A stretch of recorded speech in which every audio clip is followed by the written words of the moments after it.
Ya, Assalamualaikum buat semuanya, buat Kang Yusuf, buat Dr. Sugeng dan juga Kidulur, KJ Ibrudin Utsman Al-Bantani. Ada 9 poin mengapa saya membuat buku ini. Yang pertama, buku ini dibuat atas kecintaan dan pembelaan terhadap kehormatan bangsa dan negara Indonesia. Yang kedua, buku ini dibuat untuk menjaga kehormatan dan kemuliaan para wali songo dan ulama penerus mereka. Yang ketiga, buku ini dibuat untuk menjaga dan menguatkan tesis ilmiah Ki Haji Ibrudin Utsman Al-Bantani tentang mu'allaqun fi nasabi ba'alawi ila Rasulillah. Maksudnya adalah tentang terputusnya nasab Ba'alwi kepada Nabi Muhammad SAW.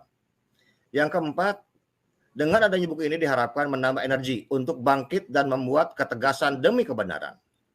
Yang kelima, agar umat Islam terhindar dari kesesatan dalam beragama. Yang keenam, meluruskan sejarah Nusantara, para ulama dan pahlawannya yang dibelokkan dari sejarah sebenarnya. Yang ketujuh adalah menyadarkan masyarakat Indonesia bahwa ancaman nyata bagi NU, NKRI, dan Pancasila masih ada dan akan terus berjalan. Yang kedelapan, membersihkan benalu dari nasab suci Nabi Muhammad SAW. 9, mempertahankan integritas, kredibilitas para kiai, ustadz, ajengan asli Nusantara atau bumi putra dari hinaan, caci maki, dan pengkastaan dari oknum Ba'alwi. Yang ke-10, bahwa pribumi wajib menjadi tuan rumah dan dihormati di negerinya sendiri.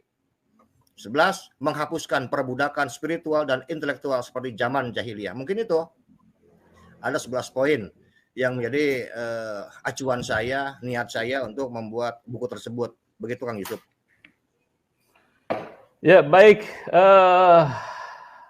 Mungkin yang menarik di sini adalah ingin menguatkan terhadap kajian Kiai Iman. Nah, untuk menguatkannya di sisi mana nih, Pak Kiai?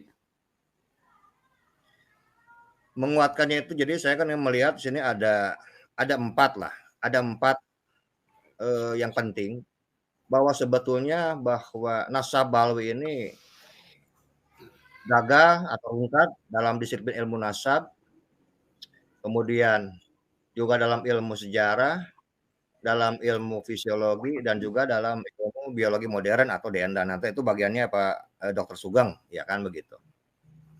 Jadi ada 4 poin yang saya soroti yang paling banyak dalam 40 bab, 302 halaman tersebut.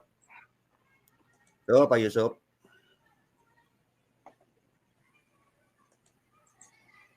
Kemudian kalau seorang yang menulis buku itu kan harus investigasi, kemudian data-data. Ini bagaimana kompilasi data-data yang Pak Kiai kumpulkan? Kurang lebih saya menggunakan sekitar 200 narasumber, kitab-kitab klasik, kemudian juga buku-buku terjemahan dari agama Islam, termasuk juga dari saudara kita dari kaum Nasrani, ya kan, kita pakai dari Bible, ya banyak lah, sebagai penulis sudah biasa, ya kan begitu. Bahwa data-data yang kita sampaikan insya Allah dapat dipertanggungjawabkan. Karena kita tidak asal, karena ini kan ingin menguatkan bahwa tesis ilmiahnya Kiai Imaduddin itu adalah benar. Hanya saya sekarang berusaha untuk menguatkan dalam disiplin ilmu yang lainnya yang mungkin selama ini belum pernah dibicarakan atau belum banyak dibicarakan. Baik dalam tulisan ataupun mungkin dalam YouTube. Apa itu? Mungkin bisa diterangkan lebih jelas? Oke, salah satunya nih, contoh misalnya ketidaksambungan atau kegagalan sekarang nasab Ba'alawi ini pertama dari disiplin ilmu nasab. Jadi saya buat ya ketidaksambungan DNA bangsa Arab dengan bangsa Yaman. Misalnya, kita ambil contoh ringkas saja bahwa dari Sam bin Nuh, beliau memiliki 4 putra, yaitu Arfaksad, Aram, Asyur, dan Elam. Arfaksad bin Sam bin Nuh akan menurunkan bangsa Arab modern dan juga melahirkan bangsa Hind, yaitu Hindustan, India, Sind, Pakistan, dan Sabah, Yaman. Keturunan bangsa Hindu atau India atau Sind yang berada sekarang di lembah Hindus, Pakistan, dan Sabah melalui jalur dari Yoktan bin Abir bin Saleh bin Arfasyad bin Sam bin Nuh. Jalur silsilah ini tidak ada hubungannya dengan Nabi Ibrahim dan Nabi Ismail alaihissalam. Alias tidak mungkin ada jalur DNA Nabi Ibrahim dan Nabi Ismail di darah orang-orang Yaman. Kecuali ada keturunan dari Yoktan ini menikah dengan keturunan Nabi Ibrahim dan Nabi Ismail di kemudian hari. Tapi bila memang ada, tetap kita harus dibuktikan dengan data yang valid, bukan hanya dengan klaim sepihak. Yang pertama. Yang kedua, adapun tentang Nabi Ismail alaihissalam yang melahirkan bangsa Arab memiliki silsilah Ismail bin Ibrahim bin Tarah bin Nakhar bin Sarah bin Rau bin Falih bin Abir bin Sari bin Arfashad bin Sam bin Nuh. Melihat silsilah tersebut bisa dibagi menjadi dua bagian. Ismail bin Ibrahim bin Tarah bin Nahud bin Sarah bin Rauh bin Falih bin Abir bin Salih bin Arfashad bin Sam bin Nuh melahirkan bangsa Arab. Kemudian dari Nabi Ibrahim turun pada Nabi Ismail, dan DNA ini dibawa oleh manusia paling suci, paling terhormat itu Kanjeng Nabi Muhammad SAW. Kemudian dari Yoktan bin Abir bin Salih bin Arfashad bin Sam bin Nuh melahirkan bangsa Yaman. Jadi dari sini sudah terlihat bahwa tidak ada ketersambungan darah Nabi Ibrahim dengan Nabi Ismail alaihissalam kalau kita bicara dari satu keterangan ini. Ini seperti darahnya Nabi Ismail dan Nabi Ishak, kan begitu. Ini kan dua anak yang berbeda. Yang satu sekarang nabi-nabinya turun di daerah Palestina atau Filistin, yang satu lagi di Jazirah Arab. Jadi ini tidak ada ketersambungan antara bangsa Arab dengan bangsa Yaman kalau kita melihat silsilah ini. Ini dikuatkan juga dengan apa yang dikatakan oleh Profesor Manhem Ali. Orang-orang Kahtan atau Khaniyun yaitu Yamaniyun itu adalah nama lain dari orang-orang Yaman. Mereka keturunan dari Yaktan, keturunan dari Eber, tidak ada hubungannya dengan Ibrahim dan Ismail. Kahtan penyebutan dalam bahasa Arab, Yaktan penyebutan dalam Taurat bahasa Ibrani. Adalah orang yang sama, berbeda dalam bahasa dan penyebutan saja. Jadi apa yang saya tulis ternyata dikuatkan juga sebelumnya oleh saudara kita Profesor Manhem Ali, Kang Yusuf. Jadi kita harus fakta lain yang Pak Kiai temukan apa lagi tentang ketidaktersambungan ini? Oh, masih ada. Ketidaksambungan itu baru dari satu jalur. Sekarang dari jalur yang lain, ya kan begitu. Bahwa ada kemungkinan, ini saya ambil dari kitab tafsir At-Tabari dan juga dari kitab tafsirnya Ibnu Katsir. Ada kemungkinan bahwa Yaktan ini adalah anaknya Siti Kontura. Karena Siti Kontura ini memiliki 6 anak, Jamaron, Yakisan, Madan, Sayyah, dan Suh. Yakisan ini adalah bahasa Ibrani yang memang ini sering dipakai oleh orang-orang Kristen dalam Bible yang diartikan sebagai Yaktan, Yaktun, atau Yaktan. Jadi penyebutan Yaksan, Yaktan, Yaktun adalah orang yang sama. Jadi kalau kita melihat dalam jalur ini artinya Yaktan ini adalah anaknya dari Siti Kontura, istri ketiga dari Kanjeng Nabi Ibrahim alaihissalam. Jadi boleh jadi masih ada memiliki darah, tapi ada kesamaan, yaitu sama-sama tidak bersambung kepada Kanjeng Nabi Ismail alaihissalam. Ini kalau kita bicara bangsa dan bicara darah. DNA apalagi ini tidak nyambung kalau kita bicara sejarah. Kalau DNA mungkin jelas, nanti Dokter Sugeng lah yang lebih paham, lebih ahli, ya kan begitu. Kemudian banyak juga mungkin yang kita harus ketahui bahwa dari Nabi Ibrahim alaihissalam kan beliau ini kan memiliki 4 istri dan memiliki 4 putra sulung yang jarang dibahas. Dari Siti Sarah anak sulung pertama adalah Ishak, dari Siti Hajar Ismail, dari Siti Kontur adalah Yaktan, Siti Hajur adalah Kisan. Tapi dikatakan bahwa Yoktan adalah anak yang disembunyikan dalam tradisi Kristen Ortodok. Mungkin disembunyikan dari sejarah Ibrahimiyah. Sangat dimungkinkan bahwa Yoktan ini lahir lebih dulu dibandingkan Ishak. Mengingat Siti Sarah sebagai istri Nabi Ibrahim alaihissalam waktu itu sudah cukup tua. Jadi ada kemungkinan urutan putra sulung dari keempat istrinya Nabi Ibrahim adalah Ismail, Yoktan, Kisan, Ishak. Atau Ismail, Yoktan, Ishak, Kisan. Ini adalah sebuah secara ringkas pembuktian bahwa dalam silsilah bangsa dari Arab dan Yaman ini betul-betul tidak tersambung. Tidak ada pertalian antara darah antara sekarang bangsa Yaman dengan bangsa Arab. Tidak ada, Pak Yusuf. Oke, itu ditemukan di dalam sebuah kajian-kajian kitab apa saja yang Pak Kiai dapatkan itu?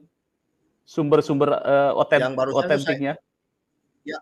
Yang barusan itu saya ambil dari kitab kitab At-Tabari dan kitab dari Ibnu Katsir. Sudah barang tentu banyak lah. Saya menggunakan rujukan itu kan hampir 200. Untuk kitab klasiknya kurang lebih sekitar 80. Jadi kalau untuk jelasnya ya nanti bisa dilihat saja lah di daftar isinya kan gitu. Nanti ada rujukannya kemana-mana. Juga mungkin ada tambahan bahwa nasab Bani Alawi ini gagal dalam disiplin ilmu sejarah. Secara ringkas, kita kembali pada Yoktan. Beliau ini memiliki 13 putra, Al-Modad, Selef, Azermawet, Zerah, Hadoram, Uzalikal, Obal, Abimel, Sheba, Ofir, Habila, dan Yobab. Al-Modad menetap di Yaman Selatan. Selef menetap di Yaman dekat Suf dekat Adan. Azermawet menetap di Yaman, wilayah Hadramaut. Kemudian Zerah menetap di Yaman juga, daerah Warah. Kemudian Hadoran menetap di Yaman, wilayah Dauran dekat Sana'a. Uzal menetap juga di Yaman, wilayah San'a. Diklah menetap juga di Yaman, daerah Mina, atau yang disebut dengan Yaman modern. Obal menetap di Yaman, wilayah Abil. Abimel menetap di Yaman, wilayah Sabai. Sheba menetap di Arabia Selatan. Ofir menetap di Yaman antara Sheba dan Hafilah. Kemudian Hawilah menetap di Arab. Yobab menetap di Arabia Selatan. Jadi dari 13 anak laki-laki Yoktan, 10 orang dari mereka menetap dan beranak pinak di Yaman sejak 2260 sebelum Masehi. Bila dihitung dari tahun sekarang, artinya mereka telah beranak pinak sekitar 4.000 tahun yang lalu. Kembali kepada pembaca, pada kita, bahwa dari manakah keluarga Ba'alawi yang sudah hidup selama 4.000 tahun di Yaman ini tersambung nasabnya kepada Kanjeng Nabi Muhammad SAW. 4.000 tahun beranak pinak sampai sekarang. Jadi Ya, ini baik. menguatkan bahwa klan Bani Alawi ini terhubungnya dengan Yaktan, bukan dengan Nabi Ibrahim, apalagi dengan Nabi Ismail. Ya, ke situ ya ininya bajoknya. Baik, di dalam buku Pak Kiai juga akan dibahas tentang mengkritisi tentang Ubaidillah. Ini sejauh yang Pak Kiai dapatkan itu seperti apa Pak Kiai fakta-faktanya? Salah satunya bahwa sering dikatakan bahwa Ubaidillah bin Ahmad itu kan katanya hidup antara abad ketiga atau keempat. Setelah saya cek ulama-ulama Ahlussunnah wal Jamaah 4 madhab yang hidup di Baghdad, mulai sekarang dari Basrah, Kufah, itu tidak ada satupun ulama-ulama yang hidup abad ketiga dan keempat Ahlussunnah wal Jamaah yang menjadi muridnya atau yang menjadi gurunya Ubaidillah bin Ahmad. Jadi pertanyaannya, bahwa ini Ubaidillah bin Ahmad ini sebetulnya hidupnya di mana? Di Irak? Kalau di Irak di mana? Kan tidak mungkin sekarang. Apalagi beliau seorang mustahid. Mustahid kan harusnya masyhur, banyak dikenal, banyak santri, punya karya. Lah ini karya tulis nggak punya, santrinya nggak disebutin, majelis taklim untuk belajarnya nggak ada, pengakuan dari ulama-ulama yang hidup sekarang sejaman dengan beliau di Irak juga nggak ada. Ini jadi sangat-sangat aneh dan tidak logis buat kita. Jadi kalau misalnya dikatakan bahwa Ubaidillah tokoh fiktif, saya setuju. Karena tidak ada buktinya. Dalam kitab-kitab 4 madhab yang hidup di zamannya, itu tidak pernah dikatakan ada Ubaidillah bin Ahmad. Apakah menjadi muridnya ataukah menjadi sekarang gurunya. Ini sangat aneh sekali. Oke, baik. Saya ini sedikit juga ada yang saya kritisi, bukan kritisi. Ada di bab 38. Agama Islam bukan agama nasab. Ini maksudnya apa, Pak Kiai? Ya betul. Agama Islam bukan agama nasab, karena nasab mulia seseorang itu bukan menjadi syarat sah seseorang menjadi soleh. Apalagi dengan nasab mulia menjadi syarat sah orang masuk surga. Itu nggak ada ceritanya. Harus dengan iman dan amal soleh. Dengan akhlak yang baik, bukan karena nasab, nggak ada itu. Apabila sekarang agama Islam disandarkan pada nasab dengan mulia, lalu bagaimana dengan 10 sahabat Nabi Muhammad yang tidak memiliki darah Nabi Muhammad dan Nabi Muhammad menjamin mereka masuk surga? Kesian sekarang Bilal bin Rabah, Abdullah bin Mas'ud, Mu'ad bin Jabal, mereka semua tidak memiliki darah kanjeng Nabi Muhammad. Tapi Nabi Muhammad jamin mereka masuk surga. Ini sebuah hadis sahih dan masyhur yang sebetulnya memberitahu kepada kita bahwa nasab itu bukanlah sebuah jalan untuk pasti masuk surga, enggak. Nasab itu bukan untuk dibangga-banggakan secara berlebihan, karena kebanyakan dari ulama kita itu justru mereka itu tawadu, mereka merunduk seperti padi, di mana mereka tahu bahwa mereka memiliki nasab yang lebih baik, mereka justru malu, bahkan takut tidak mampu mempertanggungjawabkan silsilah atau darah karuhun, darah leluhur yang mereka miliki dalam dirinya. Pak Yusuf sebenarnya begitu. dua pertanyaan lagi. Yang satu tentang ini, tentang pengaburan sejarah. Ini bagaimana fakta-fakta yang Anda paparkan itu tentang pengaburan sejarah? Banyak sekali sebetulnya pengaburan sejarah, termasuk yang tadi, ya kan begitu, tentang silsilah, itu kan kita bicara sejarah. Tentang ketersambungan sekarang, pemaksaan ketersambungan nasab Ba'alawi sekarang dengan zuriat Nabi atau dengan darah Kanjeng Nabi. Itu kan nggak ada, pasti nyambungnya itu kan harus dari anak cucunya Yaktan. Apakah ada sekarang anak cucunya Yaktan yang menikah dengan anak cucunya Kanjeng Nabi Muhammad SAW di bawahnya? Sampai sekarang saya belum pernah menemukan datanya. Dan jelas kalau masalah nasab, saudara kita Ki Haji Imaduddin Utsman itu lebih paham lah. Kalaupun ada, pasti akan disampaikan oleh para ulama. Banyak sekali pengaburan-pengaburan sejarah seperti sekarang, mungkin nanti ada bagiannya Pak Dr. Sugeng mungkin lebih paham, cuman saya ingin membahas sedikit saja dengan apa yang sudah ada. Ini kan dalam tes DNA kan dikatakan bahwa ada kemungkinan bahwa Ba'alawi ini tersambung dengan Yahudi suku ke-13. Ini cukup menarik. Yaitu di luar keturunan ke-12 putra Yakub bin Ishak bin Ibrahim. Karena yang kita tahu bahwa Nabi Yakub itu kan disebut anak-anaknya 12 disebut dengan Bani Israel. Mereka semua adalah laki-laki, betul. Cuman ada satu lagi yang jarang disebutkan, yaitu anak bungsunya, yaitu Dinah binti Yakub. Nah, inilah yang disebut dengan suku Yahudi generasi ke-13. Karena setelah dicek, saya lihat dari beberapa data, ternyata bahwa Ba'alawi ini yang besarnya itu adalah haplogrupnya adalah Y, DNA-nya itu justru maternity, yaitu ibu dari pihak Yahudi. Kalau kita bilang ibu dari pihak Yahudi, ya tidak ada lagi. Kalau kita bicara tentang keluarga besar Yahudi, ya kita pasti akan mengambil Bani Israel. Laki-laki 12, sekarang yang terakhir yang bungsunya adalah perempuan. Jalur ibu, jalur maternity itu dari Dinah binti Yakub alaihissalam. Ini saya cukup banyak memberikan keterangan. Ini karena menyinggung tentang DNA, mungkin Kiai Imad, saya lemparkan dulu ke Dr. Sugeng ya, Kiai Imad. Ya. Mau nggak Dr. Sugeng, ini menarik ini karena saya kalau pakai Alawi ini mengerti nih tentang DNA. Saya tidak tahu ini backgroundnya apakah biologi atau pondok pesantren mana ini Pak Kiai. Pak Sugeng mohon pencerahannya ini tentang apa yang disampaikan oleh Kiai Alawi tadi. Begini, kalau bangsa Yahudi itu sebelum diaspora memang memaintain jalur laki dan perempuan gitu ya. Dan disebut Bani Yakub itu nggak cuma jalur laki-laki juga, jalur laki-laki aja, tapi juga jalur perempuan gitu. Cuma ketika diaspora mempertahankan jalur laki-lakinya sulit, akhirnya kebanyakan dipertahankan itu jalur perempuan, jalur maternal. Kan kalau orang melahirkan kelihatan toh. Tapi siapa yang menghamil itu susah, seperti kejadian di Mesir lah. Ketika mereka jadi budak, itu banyak yang dipakai mandor-mandor Mesir. Makanya ada Yahudi haplogrupnya E, itu banyak dari Mesir, E dan R. Gitu kan. Nah kalau Ba'alawi ini untuk masalah maternalnya, kita belum tahu mitokondrial DNA dari istrinya Nabi Yakub itu apa. Jadi kalau dia dari sisi ibu masih batas dugaan, tapi kalau dari sisi ayah ya sudah boro-boro Nabi Ibrahim, Arab saja bukan. Kalau jalur ayah loh ya. Kalau jalur ibu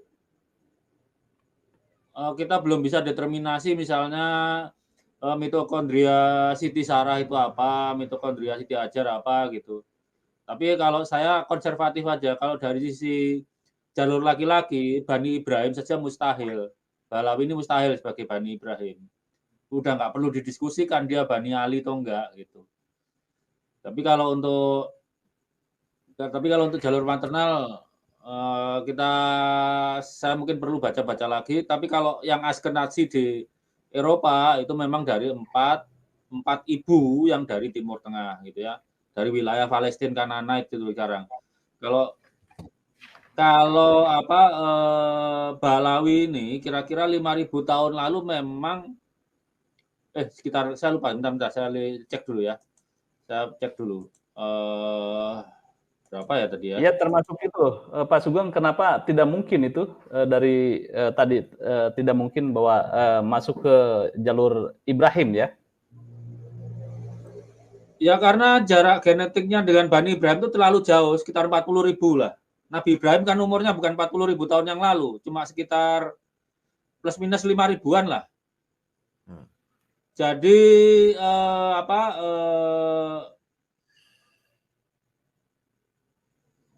karena posisi kakek bersama antara Bani Alawi versus Bani Kohen, kemudian versus Bani Ali, Bani Ismail lain, itu 40.000 tahun yang lalu, itu makanya mustahil mereka itu Bani Ibrahim. Karena catatan total mutasi antara Bani Ibrahim itu rata-rata cuma 2 digit, sekitar 50. Begitu Bani Ali lawan Bani Ibrahim, jadi sekitar 250, jauh banget 3 digit. Makanya kalau kita pakai hati-hati ya udah bener, seperti DNU itu. Tes DNA bisa dipakai untuk nolak nasab, karena catatan beda mutasinya itu membuat mereka tertolak nasabnya. Kalau diterima nasabnya ya harus kombinasi antara genetika sama buku nasab gitu. Iya. Kalau nolak ya Buku udah, pernikahan ya. udah nggak mungkin keturunan Nabi Ibrahim itu orang catatan beda mutasinya dengan Bani Ibrahim lain udah 3 digit kok. Kalau udah 3 digit kita merem aja udah pasti tertolak itu, nggak usah mikir. Oke ya. Lanjut Pak Sugeng. Lanjut. Jadi apa tadi apa namanya statement yang dikatakan oleh Kiai Alawi seperti apa? Ya, dari data yang kita dapat, ya kan begitu, ada kemungkinan, ya kan begitu. Kan ini catatan para ulama dalam kitab tafsir dan kitab tarikh, ada kemungkinan sekarang bersambungnya kepada Dinah binti Yakub alaihissalam yang disebut dengan Bani Israel suku ke-13. Ini kan dikuatkan dengan teori Arthur Koestler dan juga Ernest Renan. Jadi ini sudah dahuluan mereka ini menyatakan bahwa sangat besar kemungkinannya bahwa ada ketersambungan dengan Yahudi suku ke-13 gitu. Bahkan ditambahkan bahwa ini yang paling besar merupakan teori Khazarian, ya kan begitu kan, kita sudah sering dengar lah tentang suku Khazaria yang berada sekarang di daerah pegunungan Kaukasia, berasal dari sana Yahudi itu gitu. Jadi kalau buat saya masih semakin yakin baik dari cari sejarah antar bangsa, silsilah antar bangsa yang tidak memiliki genetika yang sama, tidak ada mutasi, mungkin kalau bahasa Dr. Sugeng itu tidak ada percampuran di sana. Kemudian juga kalau kita lihat dengan ilmu biologi modern sekarang, karena itu ya hebatlah Allah itu kan begitu. Ribuan tahun DNA orang itu tetap bisa diketahui dengan ilmu pengetahuan, dengan melalui sekarang orang-orang sekarang yang memang ahli di bidangnya. Dan juga kita tahu bahwa Allah itu kan punya kitab yang spesial seperti sidik jari, mata dan darah itu kan itu enggak bisa dirubah. Pasti plek ya 100% sahih begitu ya mah. Jadi sangat banyak kejanggalan, banyak sejarah yang dikaburkan, dibelokkan ya kan gitu. Demi sebuah martabat, demi derajat, ya demi dunia lah pada intinya. Jadi mereka berani berbohong atas nama Kanjeng Nabi Muhammad SAW, mungkin itu. Dan juga tambahan sedikit bahwa beberapa hari ini, sebentar. Beberapa ini kan juga sempat viral videonya Gus Wafi, ya kan? Itu kan bisa kita dilacak bahwa bagaimana beliau berbicara bahwa kedatangan beberapa habib yang menyatakan bahwa wah intinya bahwa para habib ini sudah kalah. Mereka sudah tidak mampu lagi sekarang untuk menyanggah sekarang tesis ilmiahnya Kiai Imad. Makanya sekarang Gus Wafi itu muncul kembali untuk menyatakan ini ulama mana kan begitu katanya ya, yang memberikan syarat sekarang harus ada kitab sejaman dan sebagainya. Kan sebetulnya sudah banyak diterangkan juga oleh Profesor Manhem Ali, juga udah banyak diterangkan juga oleh Kiai Usman. Bahkan kalau saya lebih sepakat itu memang lebih afdol gitu. Kitab sebelumnya, kitab sejaman dan kitab sesudahnya. Kalau buat saya begitu, karena kan ini kita sedang mengurutkan sebuah sejarah, sebuah mata rantai yang tidak terputus.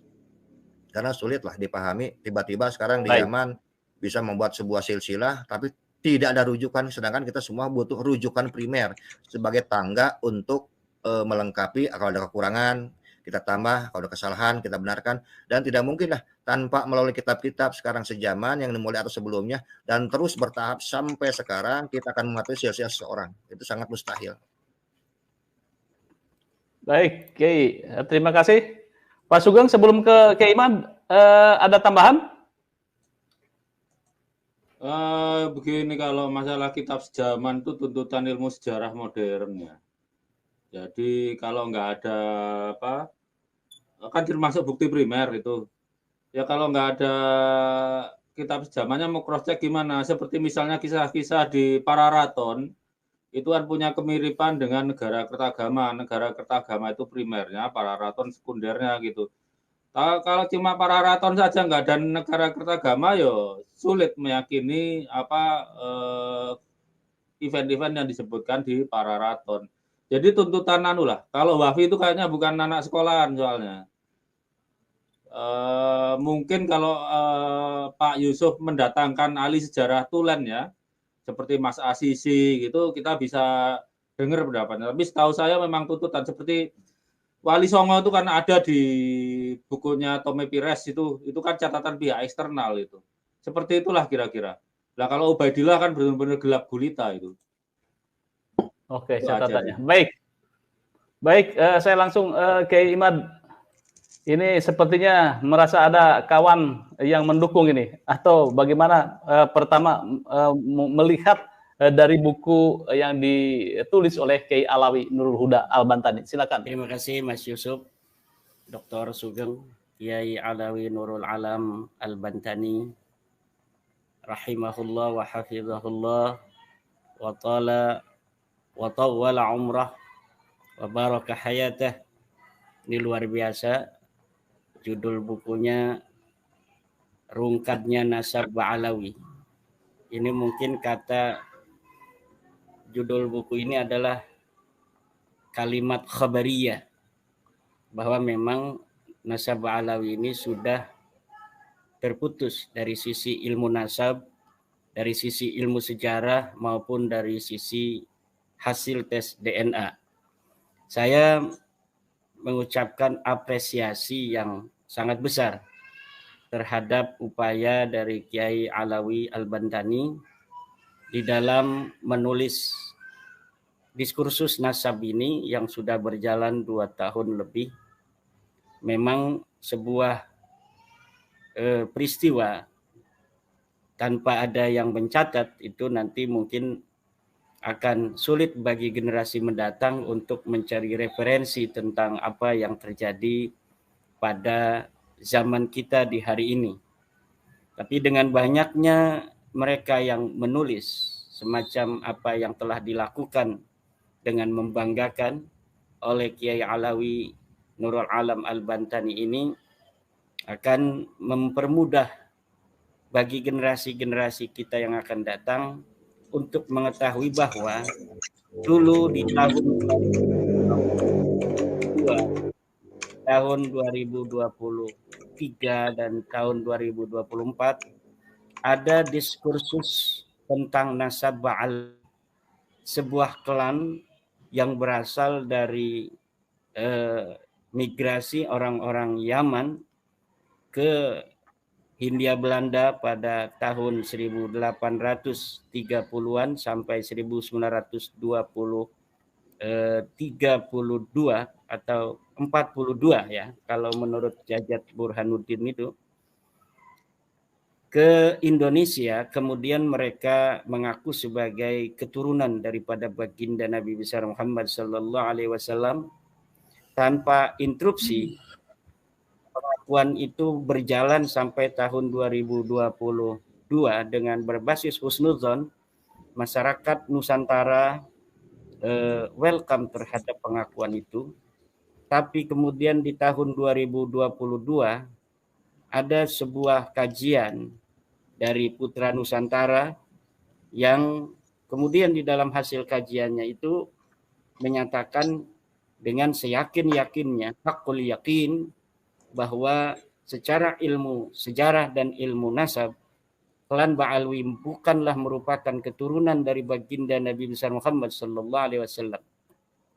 Dan kemudian diperkuat oleh hasil tes DNA berdasarkan keterangan secara presisi yang dikemukakan oleh pakar-pakar biologi semacam doktor kita, Dr. Sugeng Pondag Sugiharto, Dr. Arikem, juga berbasis data-data yang telah pula diungkapkan oleh para pakar-pakar DNA dari luar negeri yang ada di Family Tree DNA dan perusahaan-perusahaan lain yang bergerak di dalam masalah tes DNA hasil dari para mereka yang mengaku keturunan Nabi Ibrahim dan mereka yang mengaku keturunan Nabi besar Muhammad SAW.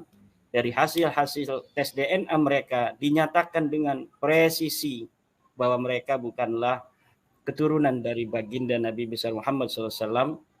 Contohnya adalah klan Ba'alwi yang dari hasil tes DNA mereka adalah berhaplogrup paternal G, yang bukan hanya mereka bukan keturunan daripada baginda Nabi besar Muhammad, pula mereka mustahil sebagai keturunan dari Nabi besar Ibrahim alaihissalam. Nah, diskursus itu kini telah ditambah kekuatannya untuk sejarah masa depan oleh saudara saya sama-sama dari keturunan Banten, yaitu Syekh Kiai Alawi Nurul Alam Al-Bantani. Kita mencari Ubaidillah tidak ketemu dimanapun, tapi saya sudah bertemu dengan Alawi malam hari ini. Bukan Alawi bin Ubaidillah, tapi Alawi Nurul Alam Al-Bantani, cucu dari Sultan Abul Mahasin Zainul Arifin, Zainul Asikin itu. Beliau ini adalah seorang tubagus dari Bandung yang silsilahnya muttasil kepada baginda Nabi besar Muhammad sallallahu alaihi wasallam melalui jalur Sultan Maulana Hasanuddin Banten, putra dari Sunan Gunung Jati Syarif Hidayatullah. Tadi sebelum acara ini kita sudah telepon. Saya ingin mengetahui beliau. Saya lihat di grup WA ada teman-teman mengirim bahwa ada sebuah buku baru. Saya ingin mengetahui beliau ini siapa. Kemudian saya meminta nomor dari sahabat saya. Alhamdulillah mendapatkannya dan kita tadi berbincang, dan setelah berbincang kami menanyakan tentang nama Al-Bantani itu. Karena sekarang kan banyak juga orang-orang yang menggunakan Al-Bantani tapi tidak ada kaitan dengan Banten. Tapi ternyata setelah saya menanyakan kepada beliau, Al-Bantani itu karena memang beliau adalah cucu daripada sultan-sultan di Banten ini. Alhamdulillah, memang para cucu Sultan Banten itu sejak 1808 meninggalkan keraton Kesultanan Banten. Tidak ada lagi sejak 1808 para keturunan Sultan Banten yang ada di sekitar keraton Kesultanan Banten, karena waktu itu Kesultanan Banten dihancurkan akibat oleh Sultan Aliuddin Sultan Aliuddin itu memenggal kepala Peter de Puy, seorang utusan Belanda yang memaksa Sultan waktu itu untuk memindahkan ibu kota Kesultanan ke Anyer untuk mensukseskan usaha Belanda membuat jalan dari Anyer ke Penyarukan. Saya lupa apakah itu pada masa Belanda atau Inggris. Pokoknya penjajah lah. Datang beliau ini Peter de Puy ke Sultan Aliuddin untuk meminta itu, tetapi jawabannya waktu itu bukan diterima, malah dipenggal kepala Peter de Puy oleh Sultan Aliuddin. Belanda murka, kemudian Kesultanan Banten keratonnya dihancur leburkan, manuskrip-manuskrip itu dibawa sebagian ke Belanda, sebagian dibawa ke Jayakarta. Dan apa yang tertinggal hari ini di Arsip Nasional, Perpustakaan Nasional itu adalah banyak hasil rampasan Belanda yang tidak sempat dibawa ke Belanda dari Kesultanan Banten. Nah, memang tokoh-tokoh semacam Kiai Alawi tanpa beliau menggunakan status-status yang di depan namanya menggunakan ciri-ciri khas daripada Kesultanan Banten, namun hari ini beliau telah membuktikan bahwa jiwa-jiwa perjuangan Sultan Banten yang diwariskan secara lumintu kepada para keturunannya hari ini dibuktikan oleh beliau. Dalam diskursus ini beliau kemudian mempunyai upaya untuk mencatat apa yang terjadi hari ini untuk diwariskan kepada keturunan kita generasi yang akan datang. Memang selain beliau, para keturunan Sultan Banten ini memiliki ciri khas kepedulian yang luar biasa, seperti pada masa darurat ketika Soekarno-Hatta itu ditangkap, Sapruddin Prawira Negara, cucu Sultan Aliuddin, Sultan Banten terakhir, kemudian pun mempunyai inisiasi untuk menyelamatkan pemerintahan Republik Indonesia sebagai presiden darurat.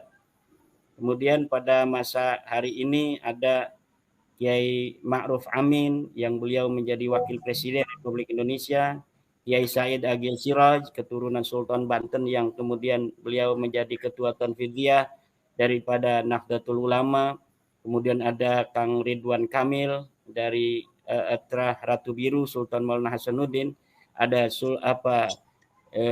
Raden Haji Roma Irama, keturunan Sultan Tirtayasa, yang walaupun beliau adalah seorang musisi, tetapi jiwa-jiwa dakwah, kepedulian terhadap rakyat, terhadap masyarakat, umat Islam ini tidak luntur. Kemudian ada juga Gubernur Wahidin Halim, ada Pak Sandiaga Uno, keturunan dari Sultan Tirtayasa melalui anak perempuannya yang dinikah oleh Syekh Yusuf Al-Makassari, ada Pak Anhar Gonggong dan lain sebagainya. Ini adalah sesuatu hal yang hari ini memang kita bisa melihat bahwa nilai-nilai kepahlawanan, nilai-nilai kekesatriaan, nilai-nilai kepedulian, kasih sayang kepada umat itu memang harusnya ditampilkan ketika umat itu membutuhkan. Dan saya apresiasi sekali, ini bukan kita membangga-banggakan Kiai Alawi karena memang kita juga belum pernah bertemu, tetapi memang saya terharu ketika melihat buku yang begitu tebal dengan desain yang begitu cantik, kemudian banyak dipesan orang, baru pagi tadi itu di-share, kemudian banyak orang memesan buku itu, dan alhamdulillah pada malam hari ini pada Suka mengangkatnya. Terima kasih kepada pada Suka.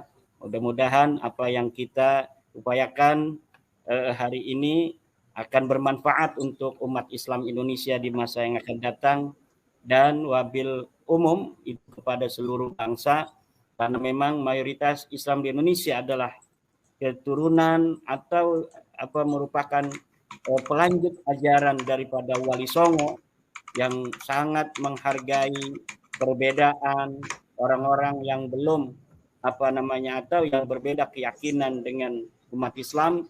Itu dalam ajaran Wali Songo sangat dihormati sebagaimana umat Islam menghormati diri mereka sendiri, karena sebagai bangsa kita memang terlahir di bumi Indonesia yang perbedaan keyakinan suku bangsa, bahasa adalah keniscayaan, dan ini adalah sangat luar biasa yang telah dilakukan oleh Kiai Alawi. Sekali lagi saya sangat mengapresiasi. Terima kasih.